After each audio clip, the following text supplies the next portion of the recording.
दोस्तों, मैं हिमांशी चौधरी एक बार फिर हाजिर हूं आदिवासी भारत से सप्ताह भर की जरूरी खबरें लेकर।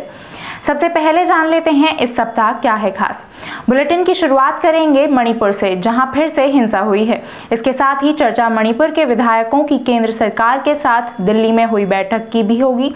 उसके बाद छत्तीसगढ़ में हसदेव जंगल की कटाई और आदिवासी विरोध। वहां से फिर चलेंगे मध्य प्रदेश, जहां एक प्रस्तावित बांध का सर्वे आदिवासियों ने रोक दिया। और आखिर में एक आदिवासी पर पुलिस या जुल्म से जुड़ी कहानी त्रिपुरा से होगी। चलिए शुरू करते हैं आज का बुलेटिन।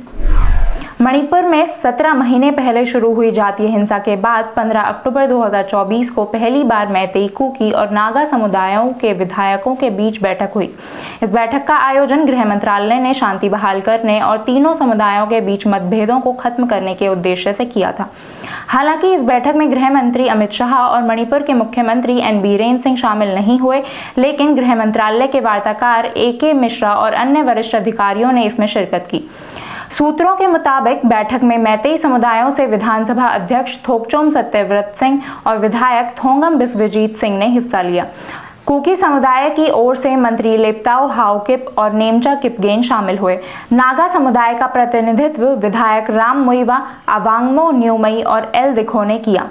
बैठक में मौजूद 9 कुकी विधायकों में से 4 विधायकों ने अपनी 3 मांगे इस मीटिंग में रखी, जिसमें पहली मांग मणिपुर की लीडरशिप बदलने की थी, यानी CM एन बीरेन सिंह को मुख्यमंत्री पद से हटाने की मांग।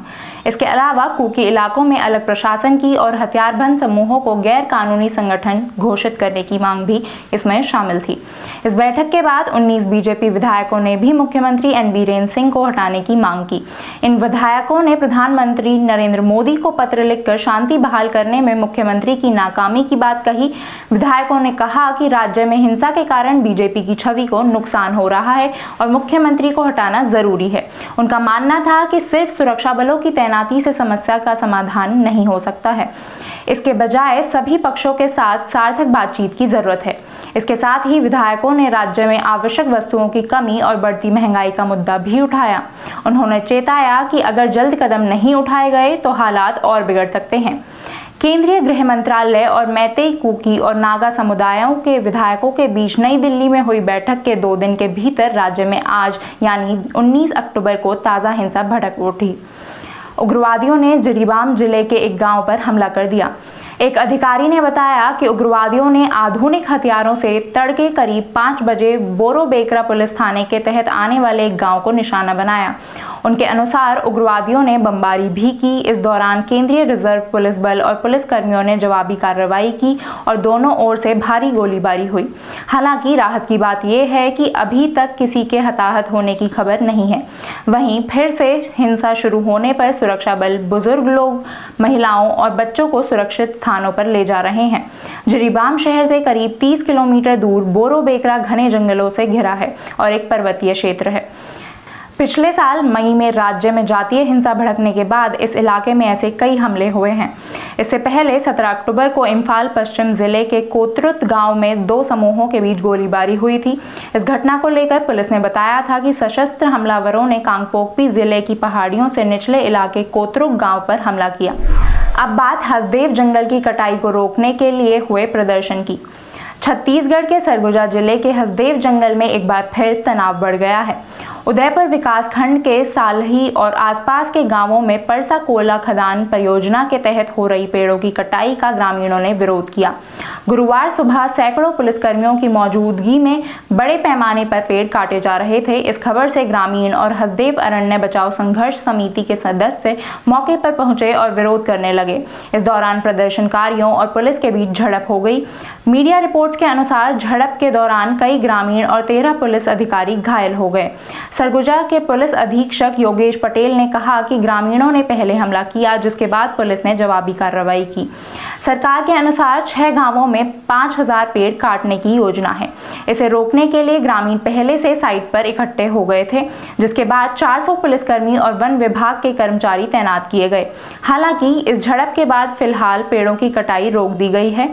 इस घटना पर कांग्रेस नेता राहुल गांधी ने आदिवासियों के खिलाफ बल प्रयोग की निंदा की। उन्होंने भाजपा सरकार पर आदिवासी अधिकारों की अनदेखी का आरोप लगाया। राहुल गांधी ने याद दिलाया कि कांग्रेस शासन के दौरान हसदेव जंगल की कटाई न करने का प्रस्ताव सर्वसम्मति से पास हुआ था। प्रियंका गांधी ने भी प्रदर्शनकारियों का समर्थन करते हुए कहा कि आदिवासियों को अडानी की खदानों के लिए बेदखल किया जा रहा है। उन्होंने एक पोस्ट कर बीजेपी को घेरते हुए कहा कि पूरे देश में आदिवासियों पर अत्याचार करना भाजपा की नीति बन गई है। जो आदिवासी सदियों से जंगलों के मालिक हैं, उन्हें बेदखल किया जा रहा है ताकि अडानी जी की खदानें चल सकें। उन्होंने पूछा कि क्या छत्तीसगढ़ में संविधान की 5वीं अनुसूची के क्षेत्र समाप्त कर दिए गए हैं। इसके तहत संरक्षित क्षेत्र से आदिवासियों को बेदखल किया जा रहा है। क्या आदिवासियों के जल, जंगल और जमीन के अधिकार और पुरखों की विरासत का फैसला फर्जी प्रक्रियाओं के जरिए होगा? झारखंड के मुख्यमंत्री हेमंत सोरेन ने भी इस मुद्दे पर प्रतिक्रिया देते हुए कहा कि ऐसे हालात झारखंड में भी बन सकते हैं। उनका इशारा शायद बीजेपी की तरफ ही था, क्योंकि छत्तीसगढ़ में बीजेपी की ही सरकार है। हेमंत सोरेन ने सोशल मीडिया एक्स पर पोस्ट किए गए कई वीडियो शेयर किए हैं। छत्तीसगढ़ से चलते हैं मध्य प्रदेश। वहां भी कुछ आदिवासी गांवों को विस्थापन का डर सता रहा है। मध्य प्रदेश के मंडला जिले में ग्रामीणों ने विरोध प्रदर्शन कर प्रस्तावित बसनिया बांध के सर्वे को रुकवा दिया है। यह सर्वे ओढ़ारी और बिलगड़ा गांव के बीच नर्मदा नदी पर बनने वाले बसनिया बांध के लिए किया जा रहा था।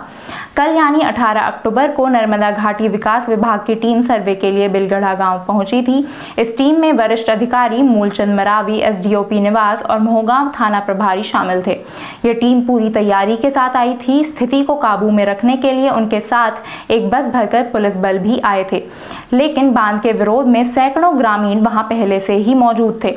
ये ग्रामीण ओढ़ारी, बरझर, चिमका टोला, दरगढ़, दुपट्टा, धनगांव और मुंडी जैसे आसपास के गांवों से आए थे। इन सभी गांवों के लोग इस बांध परियोजना से प्रभावित होंगे। ग्रामीणों ने सर्वे टीम का स्पष्ट विरोध किया और कहा कि जब उन्हें बांध परियोजना मंजूर नहीं है तो सर्वे का कोई मतलब नहीं है। अधिकारियों ने ग्रामीणों को समझाने की कोशिश की। अधिकारियों ने आग्रह किया कि उन्हें सर्वे करने दिया जाए, लेकिन ग्रामीण अड़े रहे और सर्वे की अनुमति नहीं दी। घंटों चली चर्चा के बाद कोई नतीजा नहीं निकला और सर्वे टीम को वापस लौटना पड़ा। इसके बाद घुघरी के एसडीएम और तहसीलदार मौके पर पहुंचे और ग्रामीणों से बातचीत की। ग्रामीणों ने उनकी बात शांति से सुनी, लेकिन फिर सर्वे कराने से मना कर दिया। बसनिया बांध विरोधी संघर्ष समिति के अध्यक्ष बजारी लाल सरवटे ने कहा कि 2013 के भूमि अधिग्रहण कानून और 2022 के मध्य प्रदेश पेसा नियमों के तहत अनुसूचित क्षेत्रों में ग्राम सभा की सहमति के बिना कोई भी परियोजना लागू नहीं की जा सकती। उन्होंने कहा कि जब किसान अपनी जमीन देने के लिए तैयार नहीं हैं, तो सर्वे का सवाल ही नहीं उठता। समिति ने घोषणा की है कि वे जल्द ही 18 प्रभावित गांवों की ओर से इस बांध के विरोध में राज्यपाल को प्रस्ताव भेजेंगे। फिलहाल प्रशासन ने यह साफ कर दिया है कि बिना ग्रामीणों की सहमति के सर्वे आगे नहीं बढ़ेगा। सर, यहाँ हमने अभी, मेरी उम्र लगभग 41-42 वर्ष की है और मैं बरगी क्षेत्र में भी हमारे समाज के लोग हैं, वो रिश्तेदारी भी हमारे। उन लोगों की जब दशा और दिशा हम देखते हैं, उनका कम से कम 2-3 पीढ़ी बर्बाद हो चुका है बरगी बांध से, और वो भी मंडला जिला में है। तो हम भी वो बता रहे हैं उनकी कहानी, उनको हमने सुना है।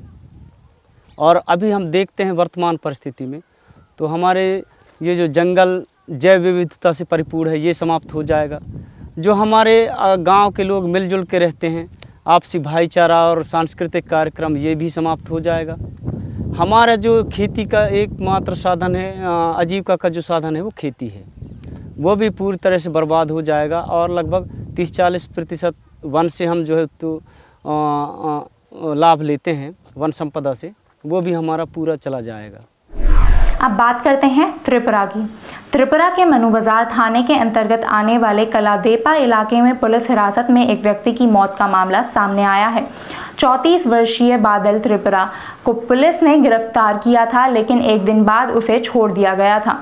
पुलिस हिरासत से छूटने के तुरंत बाद उसकी तबीयत बिगड़ गई। इसके बाद उसे अस्पताल ले जाया गया। इलाज के बाद अस्पताल से भी छुट्टी दे दी गई, लेकिन घर पहुंचने के थोड़ी देर बाद ही उसकी मृत्यु हो गई। बादल के परिवार ने आरोप लगाया है कि उसकी मौत पुलिस हिरासत में मिली यातनाओं के कारण हुई है। मारे गए आदिवासी की जो तस्वीरें सामने आई हैं, उनसे ऐसा लगता है कि उन्हें पुलिस हिरासत में काफ़ी यातनाएं दी गई थी।